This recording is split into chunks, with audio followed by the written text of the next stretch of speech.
Right now, somewhere in your home, your cat is staring at you, eyes locked, pupils still, and you've been telling yourself a beautiful lie about what that gaze means. You think it's love. You think it's admiration. It isn't. That fixed, unblinking stare is your cat's amygdala running a threat assessment in real time, and the chemical leaking into her bloodstream while she does it isn't oxytocin. It's cortisol, the same stress hormone your body releases before a car crash. Every second she holds that gaze without blinking, she is filing a small withdrawal from something I call the trust account, a ledger your cat has been keeping on you since the day you met. And here is the part no one tells you. Withdrawals compound faster than deposits. One bad evening can erase 3 good months. By the end of this video, you are going to see your cat, your home, and yourself through her eyes for the first time, and you are going to understand exactly how to start making deposits she cannot ignore. Let's begin with the stare itself. When your cat locks eyes with you from across the room, she is not adoring you, she is measuring you. In feline neurology, direct eye contact is a predator signal, processed in the amygdala within milliseconds, long before any conscious recognition occurs. A 4-kilogram animal living beside a creature 20 times her size cannot afford to misread a gaze. Researchers at the University of Sussex demonstrated that cats respond dramatically differently to humans, who offer a slow, soft blink versus those who stare. The slow blink, eyes narrowing to half moons and closing gently, is read as a ceasefire, a declaration that you are not hunting. When you return your cat's gaze with a hard stare and then look away, you have just made a withdrawal she will remember tonight when you try to pet her. The deposit is almost absurdly simple. Catch her eye, soften your face, and close your eyes slowly, twice. You have just told her brainstem, in a language older than language, that she is safe. Do this 3 times a day for a week and watch what happens to the cat who used to flinch when you walked past. She will begin to initiate it back. A slow blink returned from across the room is not mimicry. It is her first signed entry in the ledger, written in her own hand, and once she writes in that ledger she rarely stops. Now picture her world from floor level. You come home,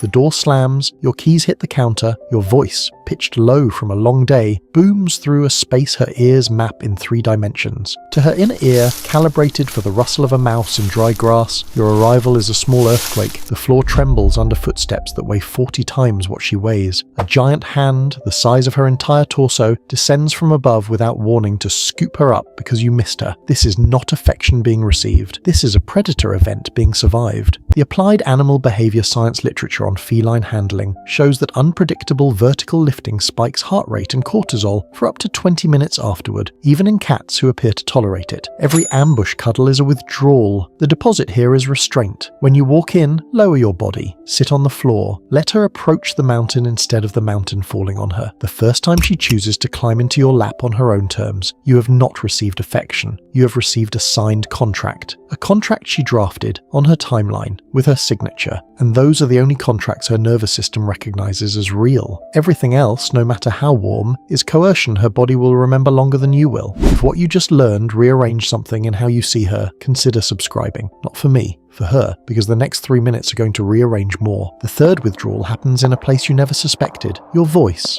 Researchers at Nanterre University made a discovery that should change how every cat owner speaks in their own home. Cats can distinguish their owner's cat-directed speech, that higher-pitched sing-song register you slip into without thinking, from the same owner's adult-directed speech. More importantly, they respond only to the cat-directed voice coming from their own person. A stranger using the exact same tone produces no reaction. This means your cat has built a specific auditory signature for you, and she is listening for it. When you come home tense and speak to her in the flat, clipped voice you use for co-workers, her nervous system registers a mismatch. The familiar silhouette is making the wrong sound. Uncertainty spikes. Cortisol follows. Meanwhile, the Sophia University team established that cats recognize their own names and the names of cats they live with, processing them in ways that suggest genuine identity mapping. She knows her name. She knows yours. She knows the voice you use only for her. When that voice disappears for days because you are stressed or distracted, she does not assume you are tired. She assumes the bond is fraying. The deposit is 10 seconds. Greet her by name, in her voice, every single time you enter a room she's in. That tiny ritual is a pillar she will lean against for years, and on the nights when you have nothing left to give, whisper it anyway. A whisper in the right register outweighs a shout in the wrong one. She's not grading your volume. She is listening for the shape of the sound that means she is known. The moment that shape returns, her shoulders drop before yours do. The fourth withdrawal is the one that breaks my heart, because loving owners make it constantly. You reach down and you stroke her belly, or you scratch the base of her tail, or you run your hand firmly down the length of her back, and she tolerates it for a moment, and then her skin ripples and she's gone. You think she's moody. She's not moody. She's anatomically overwhelmed. Applied animal behavior science research on feline touch preference is unambiguous. The sebaceous glands concentrated around the cheeks, the temples, the base of the ears, and under the chin are the zones where cats deposit their own facial pheromones, the chemical signature of safety and belonging. Touch there is not just pleasant, it is participation in her scent identity. Touch along the spine, the belly, or near the tail activates defensive circuitry tied to vulnerability, because these are the zones a predator would target. Every belly rub you insist on is a withdrawal. Every cheek scratch is a deposit that floods her system with oxytocin, the same bonding hormone released in nursing mothers. Learn the map of her face. Live there with your fingertips. She will start headbutting you, pressing her scent glands into your skin, marking you as hers. That headbutt is not cuteness. That is her signing your name in the ledger in permanent ink. And the scent she leaves on your sleeve is not a residue. It is a broadcast to every other animal she meets that you belong to a safe one. She is, without asking, introducing you to her world as kin. If your hands have been landing in the wrong places for years, you have not lost her. The account is not closed. Deposits work retroactively, and they compound too. Keep going. The fifth withdrawal is invisible, and it is the one that determines everything. Oregon State University researchers, adapting the attachment style framework originally built for human infants, found that cats form secure or insecure attachments to their primary humans in ratios almost identical to those seen in babies. Roughly 2/3 of cats are securely attached. The rest are anxious or avoidant, and the deciding factor is not food, not shelter, not play. It is predictability. A cat with a predictable human, one who feeds at similar times, speaks in the familiar voice, respects the body map and does not ambush, builds a secure base. From that base she explores, plays, sleeps deeply, grooms thoroughly. A cat with an unpredictable human, warm one night and absent the next, gentle on Tuesday and rough on Thursday, lives in a low-grade state of vigilance that quietly elevates her baseline cortisol for years. This is the silent withdrawal. Not one loud mistake, but 1,000 small inconsistencies. And the deposit is equally quiet, become boring, become reliable, feed at the same hour, greet in the same voice, sleep in the same spot. Boredom, to a cat, is another word for love. The same routine that dulls your week is the lullaby that lowers her heart rate every night. The clock on your wall is, to her, the most trustworthy thing in the house. And when your footsteps match it, you become trustworthy too. Her body learns you the way it learned sunrise. So let me tell you what happens when the ledger finally tips in your favor. One evening, months from now, you will be sitting on the couch and she will walk across the room with that specific, unhurried gait cats use only when the amygdala is quiet. She will jump up beside you, not on you, and she will fold her paws beneath her chest in the loaf position that signals complete muscular release.